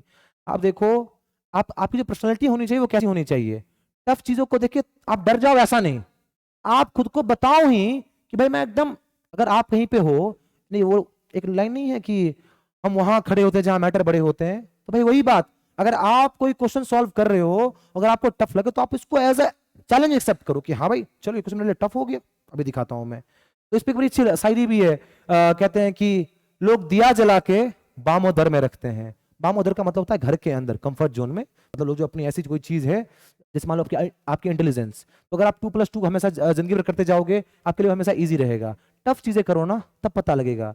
तो लोग दिया जला के बामोदर में रखते हैं कि वो और आगे बढ़ने की, रिस्क लेने की कोशिश ही नहीं करते हैं। लेकिन हम क्या है, लोग दिया जला के बामोदर में रखते हैं, मतलब घर के अंदर रखते हैं, और हम तो उसे भी रहगुजर में रखते हैं। रहगुजर मतलब होता है रास्ता, कि रास्ते में रख दिया, आंधी है, तूफान है, सबसे वो जूझता रहता है, और फिर भी हम उसे कहते हैं कि जले को, वो जलता है। तो लोग दिया जला के बामोदर में रखते हैं, हम तो उसे भी रहगुजर में रखते हैं। और समंदरों को भी मालूम है मिजाज हमारा, कि हम तो पहला कदम ही भंवर में रखते हैं। तो आपको इस तरीके से जितनी टफ क्वेश्चन हो, आपको उतना टफ होके आना है कि भाई इसको तो फोड़ के जाऊंगा मैं। तो आइए अपने एनर्जी को एकदम ऊपर क्लिफ पे रखते हैं और सॉल्व करते हैं अपना third question. Two similarly equal charge equally charge identical metal spheres A and B repel each other with a force of 2.0 into 10 to the power -5 Newton. दो स्पेयर्स हैं A और B, दोनों क्या है, इक्वली चार्ज हैं। मतलब अगर इस पे Q चार्ज है तो इस पे भी क्या है, Q चार्ज। ठीक है, इनके बीच में इलेक्ट्रोस्टैटिक फोर्स ऑफ रिपल्सन कितना है, 2.0 2.0 into 10 to the power -5 Newton. इनके बीच में ध्यान से सुनना, फोर्स कितनी है, 2. अच्छा, इलेक्ट्रोस्टैटिक फोर्स ऑफ रिपल्सन, दोनों चार्जेस सेम है, सिमिलरली मतलब क्या, पॉजिटिव पॉजिटिव। भाई इन दोनों पे क्या ये electrostatic force of repulsion 2.5 into 10 की पावर माइनस, बताओ एफ इक्वल टू क्या आया, 2.0 इंटू 10 की पावर -5 न्यूटन। खत्म है कहानी, एकदम ठीक है। अब कह रहे हैं a third identical uncharged sphere C is attached to A, then placed at the midpoint between A and B, calculate the electrostatic force on C। कह रहे हैं A और B इक्वली चार्ज थे, और इनके बीच में जो इलेक्ट्रोस्टैटिक फोर्स ऑफ रिपल्सन थी उसकी वैल्यू कितनी थी, भाई इतनी थी। ठीक है, अब कहते हैं एक C चार्ज को लाया गया है, एक सी स्फीयर को लाया गया है, जो कि इन दोनों से तो सेम ही है लेकिन अनचार्ज है। अ थर्ड आइडेंटिकल अनचार्ज, आइडेंटिकल मतलब होता है सेम, मतलब ए बी जैसी ही, लेकिन अनचार्ज है। कौन सी स्फीयर, सी स्फीयर। इसको हमने टच करवाया है ए से। पता है आपको, जब सेम टाइप की बॉडी को हम करवाते हैं टच, तो जो भी चार्ज होता है इक्वली डिस्ट्रीब्यूट हो जाता है। तो अगर आपने सी को टच करवाया ए से, तो क्या होगा सर, इस पे भी Q/2 और इस पे भी क्या, Q/2। तो इसको छोटा बना लो, क्यों, मैं पता है साइज सेम करना है ना, साइज थोड़ा हल्का सेम करने को इसको बना लेते हैं छोटा। क्लियर है, अब बन गया सेम, बन गया सेम। चलो Q/2 ये सी है, ठीक है। देन अच्छा, जब आपने इसको टच करवा दिया किससे, third identical uncharge sphere C is touch to A से करवाया गया touch, then placed at the mid point, इसको आपने ऐसा करवाने के बाद, टच करवाने के बाद आपने इसको इन दोनों के मिड पॉइंट पे प्लेस किया है। कहां प्लेस किया है, ए और बी के मिड पॉइंट पे। At the mid point between A and B calculate the electrostatic force on C. मतलब ए और बी के बीच में आपने सी चार्ज को ए से टच करवाने के बाद प्लेस कर दिया है। हम मान लेते हैं, हम क्या मान रहे हैं भाई, हम ये मान रहे हैं, ओहो रहने दो इसको, एक मिनट रुक जाओ बच्चों, एक मिनट रुक जाओ, ये आजा आजा आजा भाई, ये आ गया इसमें। इस पूरे को यहाँ उठाएं, इवन पॉइंट है यहाँ पे डाल दें, इसको हल्का छोटा कर दें ताकि एडजस्ट हो जाए। ठीक है, ये इलेक्ट्रोस्टैटिक फोर्स ऑफ रिपल्सन थी ए और बी के बीच में, लेकिन आपने सी चार्ज लेके आ गए हो आप, इसको आपने करवाया ए से टच, और ए से टच करवाने के बाद आपने इसको कहां प्लेस किया है, between the mid point of these two charges. कोई दिक्कत की बात बिल्कुल भी नहीं। अब कह रहे हैं आपसे, आप फाइंड करो एफ नेट, आप फाइंड करो F net on C, F net on charge at C. जो चार्ज सी पे रखी गई है, चार्ज एट सी, उस पे नेट फोर्स कितना होगा, आपको ये फाइंड करना है। अब देखो, अब हमने सपोज करते हैं कि ए और बी जो पहले जिस डिस्टेंस पे थे, वो डिस्टेंस था मान लो कितना, वो मान लो डिस्टेंस आर था। क्या था भाई डिस्टेंस, जो पहले था ए और बी के बीच में डिस्टेंस, वो कितना आर। आपने सी को कहां रखा है, इन दोनों के मिड पॉइंट पे, मतलब ये डिस्टेंस कितना हो गया, r/2। अरे पूरा डिस्टेंस ए और बी के बीच में कितना था, r था। सी को रखा है between the mid point of A and B, कितना हो गया, q/2, r/2 हो गया ना, कोई दिक्कत की बात बिल्कुल भी नहीं। अब आप ये फाइंड करो पहले, एफ नेट का मतलब क्या है कि भाई पहले इस पे एक का फोर्स फाइंड करो, फिर दूसरे का फाइंड करो, और उसका रिजल्टेंट देखो किधर है। चलो ठीक है, ए इस पे फोर्स लगाएगा इधर की ओर, क्यों, क्योंकि भाई ए पॉजिटिव चार्ज, तो इसको भी कैसा करेगा, पॉजिटिव चार्ज करेगा, तो कर दिया भाई। ये अगर सी, तो अगर इस पे q/2 तो इस पे q/2, सेम चार्जेस हैं, ठीक, तो ये इसको रिपेल करेगा इधर की ओर। इसको मैं दिखाता हूं आपको किससे, रेड कलर से। भाई ए कर रहा होगा रिपेल, ए कर रहा होगा इसको हमने बोल दिया फोर्स ड्यू टू ए, ठीक है, इधर क्यों रिपेल कर रहा है। बी क्या करेगा, इधर क्यों रिपेल करेगा, फोर्स ड्यू टू बी। अब मैं फाइंड कर रहा हूं पहले फोर्स ड्यू टू ए, फिर फाइंड करूंगा force due to B. Force due to A कितना हो जाएगा सर, ए हो जाएगा, ध्यान से देखना, के मतलब ए के बेसिस पे क्या फोर्स लग रहा है, तो के q/2 इंटू q/2, क्यों, दोनों पे सेम चार्जेस है ना, तो q1 इंटू q2, ये चार्ज इंटू ये चार्ज, वही तो लिखा है, अपॉन में डिस्टेंस कितना है, r/2 का होल स्क्वायर। क्या कोई दिक्कत की बात, बिल्कुल। इसको सॉल्व किया, वैल्यू क्या आएगा, ध्यान से देखना, के क्यू स्क्वायर अपॉन में 2 इंटू 2 कितना 4, और नीचे में आर स्क्वायर अपॉन में क्या 2k स्क्वायर, 4 हो जाएगा ना, बिल्कुल। अब क्या ये 4 कैंसिल नहीं हो जाएगी, बिल्कुल हो जाएगी। वैल्यू क्या आई सर, के क्यू स्क्वायर अपॉन में आर स्क्वायर। कोई दिक्कत की बात है क्या, अरे क्या कोई दिक्कत है, देखो ना, क्यू स्क्वायर अपॉन में 4 आया यहाँ से, और यहाँ पे क्या आर स्क्वायर अपॉन में 4 आएगा, 4 कैंसिल, क्या क्यू स्क्वायर अपॉन में आर स्क्वायर। ये आया फोर्स ड्यू टू ए। अब फाइंड कर रहे हैं फोर्स ड्यू टू बी, मतलब बी के वजह से सी वाले पॉइंट पे जो चार्ज है उस पर क्या फोर्स होगी। इसका फॉर्मूला क्या हो जाएगा, के यहाँ पे कितनी चार्ज, फोन आ रहा है, मैं फोन को जरा ऑफ कर दूं, यहाँ पे कितनी चार्ज के, यहाँ पे कितनी चार्ज, यहाँ पे चार्ज तो है क्यू, और यहाँ पे कितनी है q/2। यही तो करते हैं, q1 इंटू q2, डिस्टेंस कितना के बीच में, r/2 ही तो है। इसका क्या करेंगे, हम स्क्वायर करेंगे। अब क्या हो जाएगा, के ध्यान से देखना, क्यू स्क्वायर 2 नीचे आया तो 2r स्क्वायर, और 4 ऊपर जाएगा, अरे r अपॉन में 2 का स्क्वायर मतलब क्या 4 अगर यहाँ पे नीचे रखोगे 4 कहाँ जाएगा, ऊपर ना, तो 4 के क्यू कैंसिल होकर क्या हो गया 2, तो ये हो गया 2k क्यू स्क्वायर अपॉन में r स्क्वायर। बात नहीं आई समझ, अरे के Q into Q square upon में 2 था, तो 2 नीचे गिरेगा ना, नीचे गिर गया, देखो 2r स्क्वायर, और ये r स्क्वायर अपॉन में 4 होता, ये 4 ऊपर जाता तो ऊपर चला गया, 2 से कैंसिल किया 4 को 2 टाइम से, 2k क्यू स्क्वायर अपॉन में r square.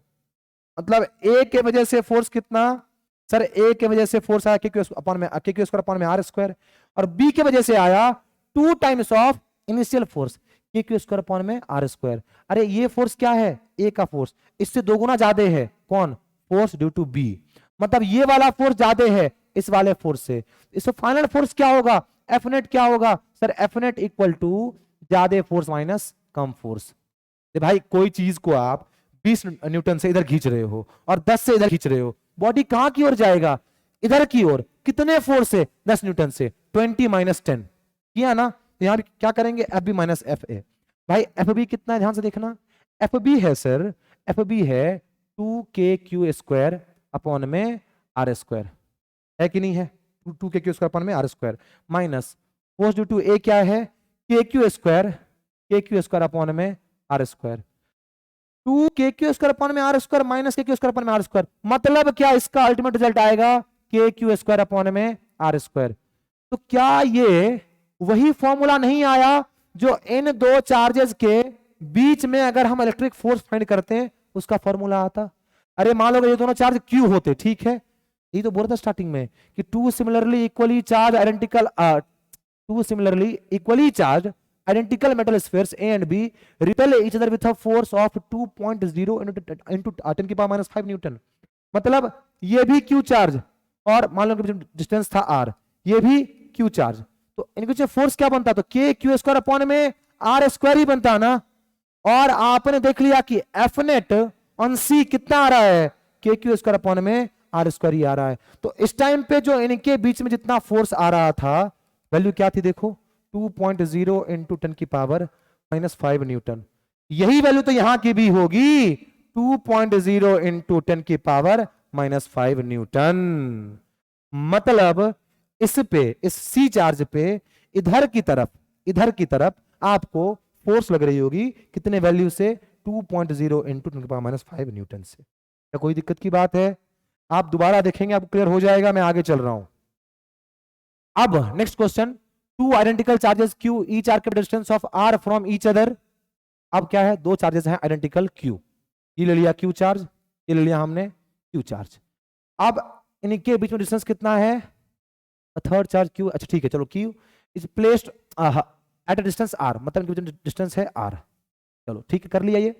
A third charge Q is placed on the line joining the above two charges, मतलब इन दोनों की जो लाइन को ज्वाइन कर रहा है, इसको बाहर कर लो, फिर इसको भी बाहर कर लो, इसको भी बाहर कर लो, इन दोनों को सबको ऐसे पकड़ो, डिलीट करो।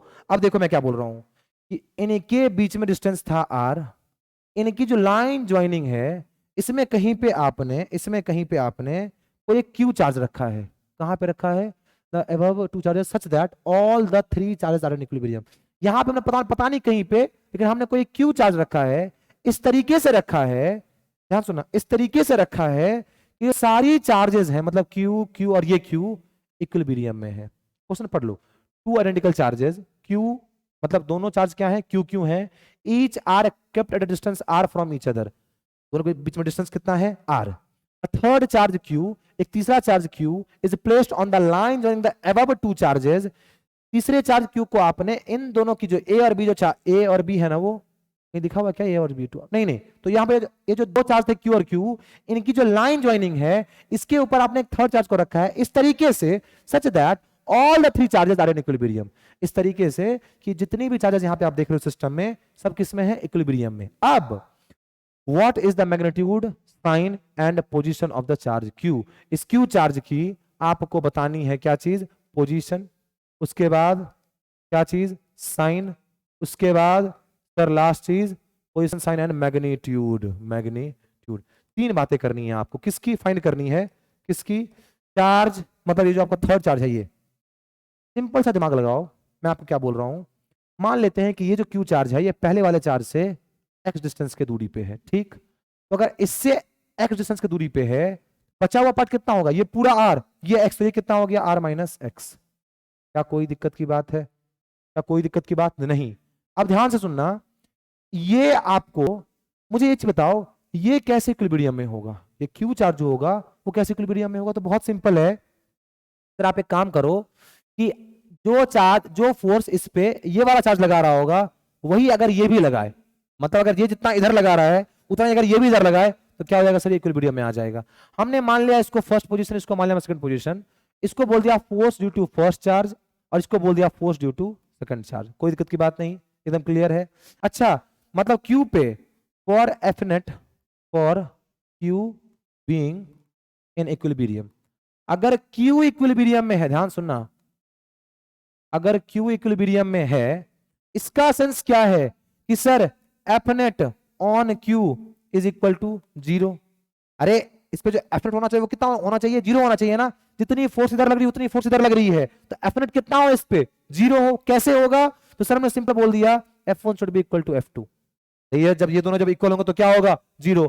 अगर मुझे कोई यहां से खींच रहा है 10 न्यूटन से, यहां से भी खींच रहा है 10 न्यूटन से, कितनी आई फोर्स, 0। एफ नेट 0 होगा कब, जब F1 इक्वल टू F2 हो जाए, किस पे, क्यू चार्ज पे। F1 कितना है, ध्यान से देखना, ये आपको दिखा रहा हूं मैं, K Q Q अपॉन में R, ध्यान सुनना, R upon, sorry okay, K Q Q F1 क्या, मतलब इस पे ये जो फोर्स इधर की ओर लग रहा है उसकी मैग्नीट्यूड क्या होगी, तो K पहला चार्ज Q इंटू क्या, Q कर दिया, डिस्टेंस कितनी, एक्स स्क्वायर। क्या कोई दिक्कत की बात नहीं। अब सेकंड की वजह से कितना लग रहा है, तो K यहां भी Q चार्ज ही है, ठीक है, और Q चार्ज ही यहां पे, ठीक, डिस्टेंस कितना सर, R माइनस एक्स की होल स्क्वायर। क्या ये क्लियर हुआ आपको, बिल्कुल।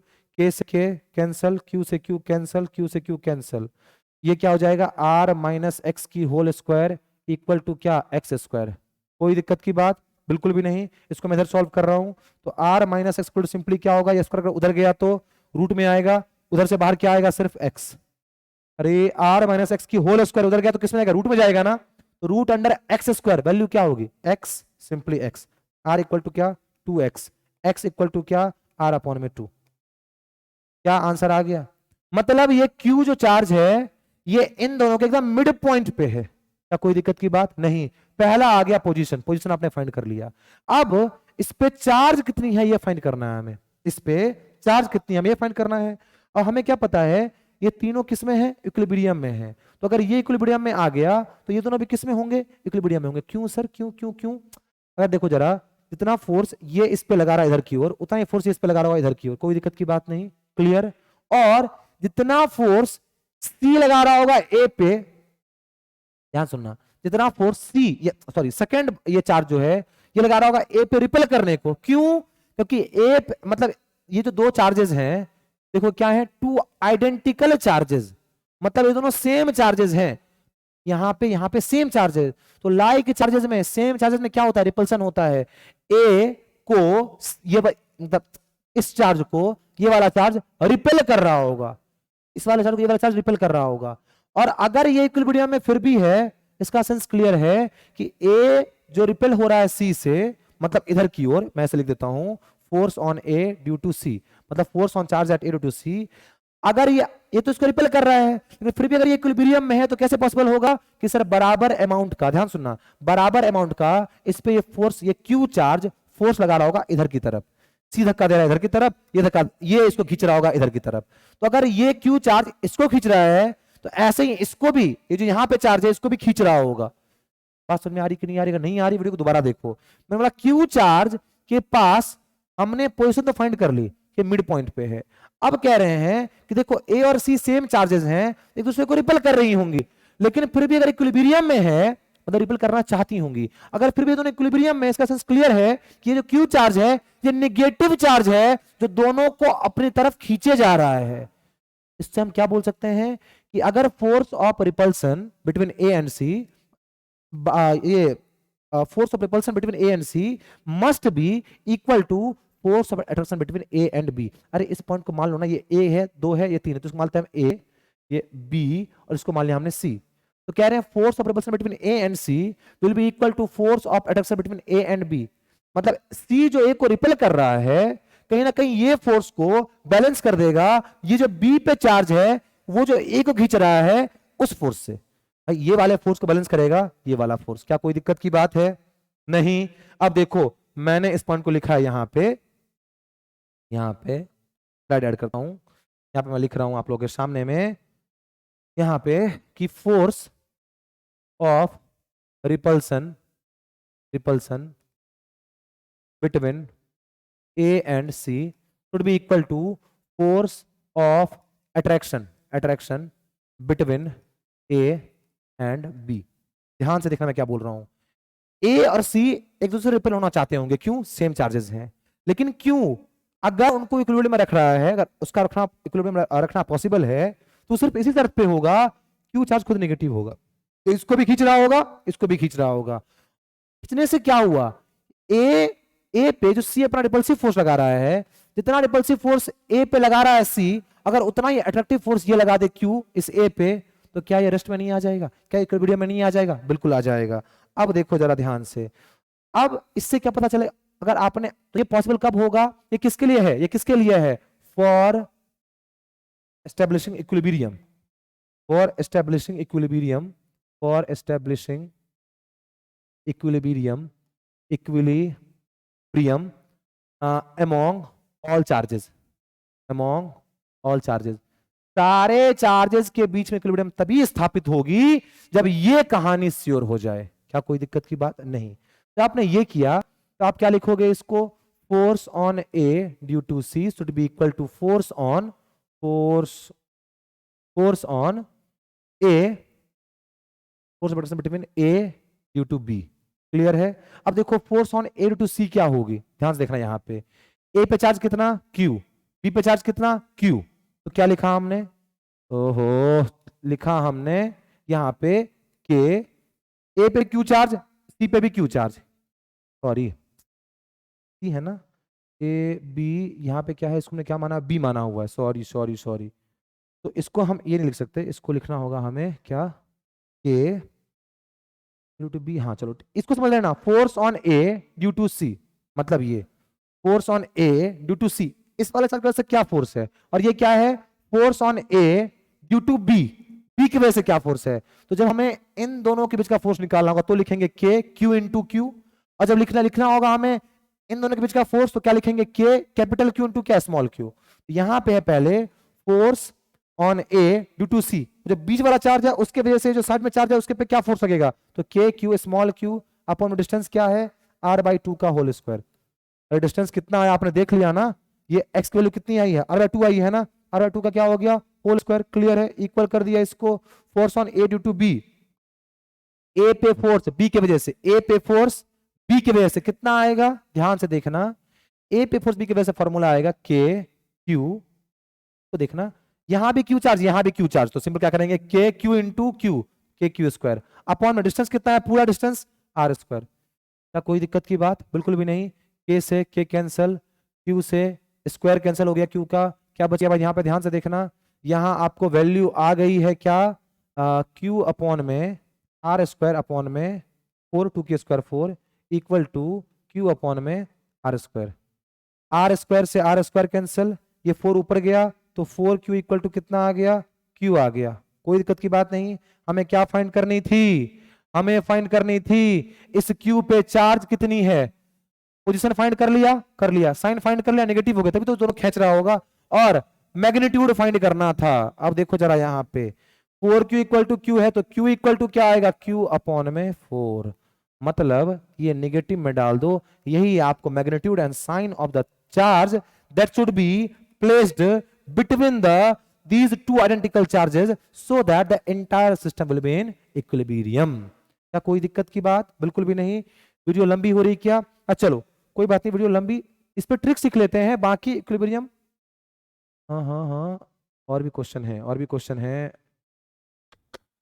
वीडियो बहुत लंबी जाएगी, कोई बात नहीं, हम वीडियो को कंटिन्यू रखते हैं, देखते हैं कहां तक पहुंचते हैं।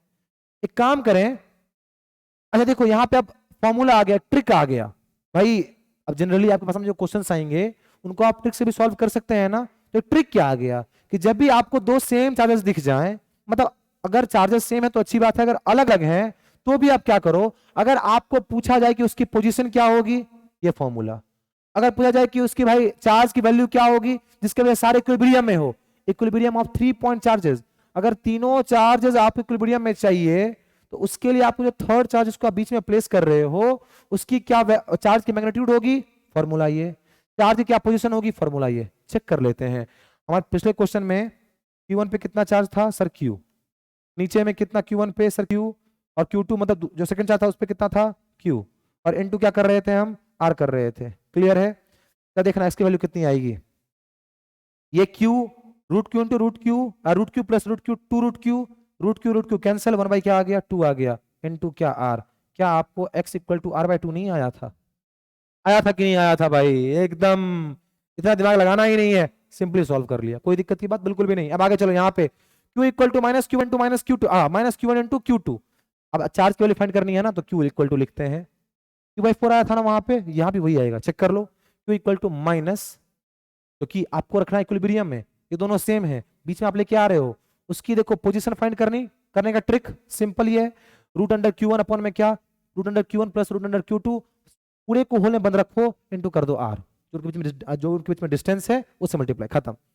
चार्ज से फाइंड होगी, माइनस तो रखोगे ही साइन, तभी इक्विलिब्रियम में दोनों को खींचा जाएगा, इस चार्ज की वजह से ऐसे खींच रही होगी दोनों चार्ज, इन दोनों चार्ज को, ये चार्ज, इसका फॉर्मूला क्या हो गया, माइनस Q1 इंटू Q2, तो Q इंटू Q, तो Q1 भी Q थी और Q2 भी क्या थी, Q थी, Q इंटू Q स्क्वायर हो गया, इसको सिंपली क्या रखें Q स्क्वायर, ठीक।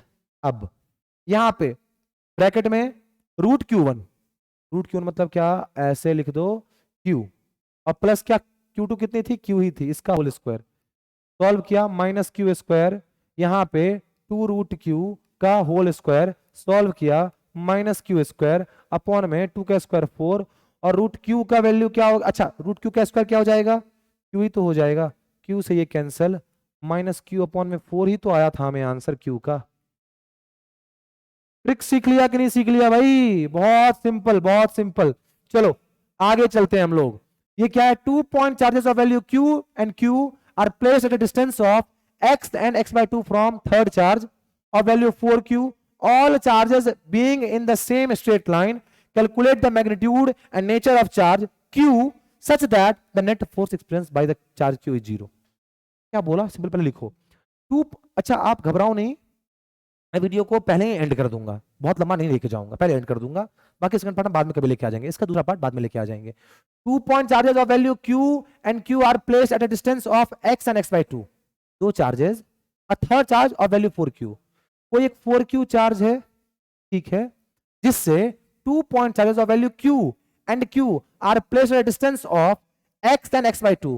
4q से x डिस्टेंस दूर आपने कोई एक q चार्ज प्लेस की है, ठीक, और ये मान लो ये कितना था डिस्टेंस, ये पूरा डिस्टेंस है x, ठीक है, और इसके आधे डिस्टेंस x/2 पे आपने प्लेस किया है कोई q चार्ज. देख लो 2 point charges of value q and q are placed at a distance of x and x/2 from a third charge of value 4q. कोई दिक्कत की बात नहीं, clear. All charges being in the same straight line, तीनों charges क्या है, same straight line पे हैं, ठीक. Calculate the magnitude and nature of charge, calculate the magnitude and nature of charge capital Q का चार्ज का नेचर मतलब plus है कि माइनस है, और इसकी मैग्नीट्यूड क्या होगी, such that the net force experienced by the charge Q is 0. मतलब अगर यहां पे जो दो चार्जेस हैं, अब इसमें से जो क्यू चार्ज है, इस पे जो चार्ज है उसकी मैग्नीट्यूड और साइन को बताओ, नेचर को बताओ, so that this Q charge such that the net force experienced by this Q charge is 0. मतलब एफ नेट एट क्यू क्या होनी चाहिए, एफ नेट एट क्यू मतलब क्यू टी, मतलब इस पे जो नेट फोर्स होना चाहिए वो कितना होना चाहिए, 0. क्यू टी नहीं, सिर्फ क्यू. चलिए ये 0 होना चाहिए, कैसे पॉसिबल होगा सर, फोर्स ड्यू टू, मान लो इसको मान लिया हमने, अब फर्स्ट मान ले ए, मान ले ए, इसको मान लिया हमने बी, इसको मान लिया हमने सी, कोई दिक्कत की बात नहीं. तो फोर्स ऑन ये पॉसिबल कब होगा, ये कब पॉसिबल होगा, वो F net on F, clear है, मतलब इस पे कितना होगा फोर्स, 0 करना है हमें, कैसे होगा, जब sir force on C due to A बराबर हो जाए किसके, force on C, force on charge at C due to charge at B, तभी तो होगा यार. जितना फोर्स ये इस पे लगा होगा इधर की तरफ, अगर उतना ही ये लगा दे इस पे इधर की तरफ, तो क्या बोलेंगे, अब सारे पॉजिटिव चार्ज हैं, क्यों, नेगेटिव दे नहीं रखा तो पॉजिटिव ही है. अच्छा in the same line such that the net force experienced by the charge Q is 0. हाँ हाँ कोई बात नहीं, पॉजिटिव रखो. अरे ये इसको इधर धक्का दे रहा होगा, ये इसको इधर धक्का दे रहा होगा, कोई दिक्कत की बात है नहीं. अब कह रहे हैं इस पे नेट फोर्स 0 कब होगा, जब फोर्स ड्यू टू ए बराबर हो जाए फोर्स ड्यू टू बी के. कोई दिक्कत की बात है क्या, बिल्कुल भी नहीं, कर दिया. यहाँ पे सॉल्व कर रहे हैं, force on C due to A क्या है सर, देखो ध्यान से, इसका फॉर्मूला क्या निकलेगा, के चार्ज कितना 4q, इस पे कितना चार्ज q, अपॉन डिस्टेंस कितना है x अपॉन में 2 का whole square, should be equal to, ध्यान से देखना, force on c due to b, ये वाला फोर्स कितना आएगा k, उस पे चार्ज q, इस पे चार्ज q, डिस्टेंस कितना, अगर ये x/2 है वो भी कितना होगा, अरे आधा इसके इधर ही हो गया, तो वो कितना बचा, आधा ही ना, x/2 का होल स्क्वायर. सॉल्व किया, ध्यान से देखना, अब ये तो पूरा कैंसिल ही हो जाएगा. अब ये क्या होगा, k से k कैंसिल, q से एक q कैंसिल, यहां पे हो गया 4q इक्वल टू q, इस पे कितना मैग्नीट्यूड, तो q इक्वल टू क्या हो गया, देखो आपके सामने में 4q, क्या कोई दिक्कत, सॉरी 4q इक्वल टू आ गया q, तो q इक्वल टू कितना आ गया 4q. मतलब यहां पे चार्ज कितनी होनी चाहिए, 4q चार्ज अगर होगी, मतलब अगर ये चार्ज 4q होगी, तो भाई इस पे जो नेट फोर्स लगेगा वो कितना होगा, 0 होगा. लॉजिकल सी बात है, अरे इन दोनों पे सेम चार्जेस होगी तभी तो जितनी फोर्स ये लगाएगी उतनी फोर्स ये लगाएगी. ऐसा क्यों सर, क्योंकि ये मिड पॉइंट पे है, तो मिड पॉइंट पे अगर है फिर भी इस पर एफ नेट 0 है, पॉसिबल कब होगा, जब दोनों पे सेम चार्ज होगी, तभी तो ये बराबर धक्का देगी, ये बराबर धक्का देगी. क्लियर है, एकदम क्लियर है. अब चले आगे नेक्स्ट क्वेश्चन पे. A charge q is to be divided into two objects. अच्छा देखो ये आखिरी सवाल होगा, कोई दिक्कत बात नहीं, ये पूरे टॉपिक्स और प्रिंसिपल ऑफ सुपरपोजिशन हम अगले क्लास में कर रहे होंगे, इसको कल तक करते हैं solve. A charge q is to be divided into two objects, what should be the values of charges on the two object so that the force between them is maximum. एक चीज याद रखो, आपसे जब भी क्या पूछा जाए, किसी चीज की मैक्सिमम वैल्यू पूछा जाए, मतलब वाई मैक्सिमम पूछा जा रहा है। आपको पता है कि वाई अगर डिपेंड कर रही है एक्स पे, भाई अगर वाई की मैक्सिमम वैल्यू पूछी जाए आपसे, अब पता है कि वाई डिपेंड कर रही है एक्स पे, तो आप सिंपली क्या कर देना, डी वाई अपॉन में डी एक्स इक्वल टू 0 कर देना। ये मैक्सिमम और मिनिमा का फॉर्मूला है जो आप पढ़ोगे एप्लीकेशन ऑफ डेरिवेटिव में। मेरे डिफरेंशिएशन की वीडियो के जस्ट बाद मैं कल परसों में आपको डालने वाला हूँ 15 से 20 मिनट की एप्लीकेशन ऑफ डेरिवेटिव की वीडियो, आप लोग उसको जरूर देखना, आपको समझ में आएगा। मैंने बोला y की मैक्सिमम वैल्यू आपसे पूछी जाए और आपको पता चले कि y डिपेंड कर रही है x पे, तो y की डिफरेंशिएशन x के रिस्पेक्ट में क्या हो जाएगी, 0 हो जाएगी। याद कर लो ये, अगर आपको नहीं आता है तो। बाकी जिनको आ रहा है अच्छी बात है, आप कॉन्सेप्ट लगा लें। ये मैक्सिमम कॉन्सेप्ट आपको पता होगा, ये होती है y वर्सेस x की ग्राफ, इसमें ये मैक्सिमा मिनिमा बनता है, ऐसे मैक्सिमा मिनिमा बनता है, यहाँ बनेगा मैक्सिमा, यहाँ बनेगा मिनिमा। ये पॉसिबल कब है, जब आपको ये स्लोप क्या है, 0। स्लोप का मतलब क्या, dy अपॉन में dx इक्वल टू 0। क्लियर है, हमें ये पता है। क्या बोल रहे हैं कि एक क्यू चार्ज को डिवाइड किया गया है दो हिस्सों में, तो मान लेते हैं एक हिस्सा है आपको x, दूसरा हिस्सा क्या होगा, q माइनस एक्स। अब कह रहे हैं इनको इस तरीके से डिवाइड किया गया है कि इनके बीच में फोर्स कितनी है, मैक्सिमम है। फोर्स कितनी है, मैक्सिमम। पहली बात, अगर x और q माइनस एक्स फोर्स है, इनके बीच में मान लो डिस्टेंस r है, तो आप ये बताएं कि इनके बीच में फोर्स का फॉर्मूला क्या होगा। फोर्स का फॉर्मूला आ जाएगा सिंपल, F इक्वल टू क्या होता है, K Q1 Q2 अपॉन में R स्क्वायर। Q1 क्या है, x, तो K x इंटू में क्या, Q माइनस एक्स, और नीचे में क्या, R स्क्वायर। इसको सॉल्व किया, वैल्यू क्या आ जाएगी, ध्यान से देखना, K Q x minus x square upon में क्या, R स्क्वायर। कोई दिक्कत की बात बिल्कुल भी नहीं। अब चल रहे हैं हम लोग आगे, इसको सॉल्व किया, फोर्स का फॉर्मूला क्या आ गया, तो इसका फॉर्मूला आ गया K Q x minus x square upon में क्या, R स्क्वायर। इसका डिफरेंशिएशन करना होगा ना, डी अपॉन में dx इक्वल टू क्या, 0। मैंने बोला ना। अब देखो यहाँ पे फोर्स किस पे डिपेंड कर रहा है भाई, आपने कितने अमाउंट सेपरेट किया उस पर डिपेंड कर रहा है ना। एफ एक्स पे डिपेंड कर रहा है, और हमें एफ की क्या चाहिए, मैक्सिमम वैल्यू चाहिए। क्या करेंगे, डी एफ में dx equal to 0। Y X पे डिपेंड कर रहा हो, वाई की मैक्सिमम वैल्यू आपको अगर चाहिए, डी वाई अपॉन dx क्या करो, 0 करो। यहाँ पे एफ डिपेंड कर रहा है एक्स पे, एफ की हमें चाहिए मैक्सिमम वैल्यू, क्यों, यहाँ पे लिखा हुआ है। इस तरीके से डिवाइड किया हमने क्यू चार्ज को दो हिस्सों में, कि जो अब बचे हुए दो हिस्सों हैं उनके बीच में, सो that the force between them, बची हुई हिस्से जो हिस्से हैं उनके बीच में फोर्स क्या है, मैक्सिमम है। इस मैक्सिमम तो कैसे पॉसिबल हो पाएगा, तो हमने किया इसको, एफ डिपेंड कर रहा है एक्स पे, D upon dx equal to 0, maximum value find करने के लिए। इसको लिख लो, फॉर मैक्सिमम फोर्स ये किया है, डी अपॉन में dx इक्वल टू 0। एफ क्या है, ये इसका डिफरेंशिएशन एक्स के रिस्पेक्ट में, तो सिंपली क्या करो, D by D x of किसका, सर के Q x minus x square upon में आर स्क्वायर इक्वल टू क्या कर दें, 0। इसका होगा डिफरेंशिएशन क्या, देखो पहली बात तो के अपॉन में आर स्क्वायर कांस्टेंट होती है। जिनको डिफरेंशिएशन नहीं आता है जाके मेरे वीडियो को देखे डिफरेंशिएशन की, मैं आपको यहाँ पे लिंक शो कर रहा हूँ, आपको फिर ही समझ में आएगा ये क्वेश्चन। ये अच्छे अच्छे क्वेश्चन हैं, बेहतरीन क्वेश्चन हैं। यहाँ पे के अपॉन में आर स्क्वायर, यहाँ क्या हो गया सर, यहाँ बच गया सिर्फ और सिर्फ अब डी अपॉन में डी एक्स इक्वल टू, मतलब डिफरेंशिएट करना है आपको Q x minus x square को, यही ना। के कांस्टेंट था और आर स्क्वायर कांस्टेंट है, तो कांस्टेंट की डिफरेंशिएशन कुछ नहीं होती है, उसको हम बाहर कर देते हैं, बाहर कर दिया, बच गया सिर्फ ये। अब क्या होगा इसकी डिफरेंशिएशन, के अपॉन में आर स्क्वायर डी अपॉन में dx। अच्छा देखो, अगर इसको हम इधर की ओर भेजें तो ये अभी डिवीजन में तो इधर जाएगा, तो मल्टीप्लिकेशन में होगा। यहाँ पे के अपॉन में आर स्क्वायर है, यहाँ पे क्या होगा, आर स्क्वायर अपॉन में के, आर स्क्वायर अपॉन में के इंटू 0, क्या 0 ही हो जाएगा ना, तो गायब ही कर देते हैं, सीधा गायब कर दिया। इसका डिफरेंशिएशन क्या आएगा, सामने ध्यान से देखना, क्यू एक्स का डिफरेंशिएशन, क्यू फिर क्या है, कांस्टेंट है, एक्स का डिफरेंशिएशन 1 माइनस, अगर नहीं पता है जाओ जाके देखो डिफरेंशिएशन, मैंने आपको लिंक दे दिया था, जाओ वहां पे देखो, समझ में आ जाएगा। क्यू क्योंकि एक्स का क्या होता है डिफरेंशिएशन 1 माइनस एक्स स्क्वायर का डिफरेंशिएशन 2x इक्वल टू 0। देखो क्यू इक्वल टू क्या आ गया, 2x, एक्स इक्वल टू क्या आ गया, क्यू अपॉन में 2। मतलब अगर आप क्यू चार्ज को बराबर हिस्सों में बांटते हो, मतलब इसको भी अगर क्यू बाई 2 कर देते हो, इसको भी क्यू बाई 2 कर देते हो, और उनके बीच में आप डिस्टेंस कुछ भी रखते हो, तो आपको मैक्सिमम फोर्स मिलेगी। इस क्वेश्चन के साथ आज के इस लेक्चर की हम समाप्ति करते हैं। इसके आगे the relation between electrostatic force and gravitational force को हम आगे क्लियर करेंगे।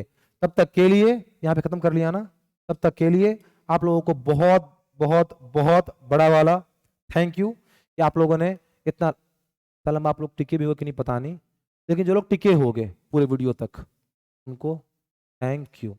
ठीक है, thank you and have a very nice day. वैसे डे तो है नहीं, ये रात है, फिर भी थैंक यू। जो भी आपका चल रहा हो, लाइफ अच्छी हो, और मैं होऊंगा तो लाइफ तो अच्छी हो गई। चलिए, राधे राधे सभी लोगों को।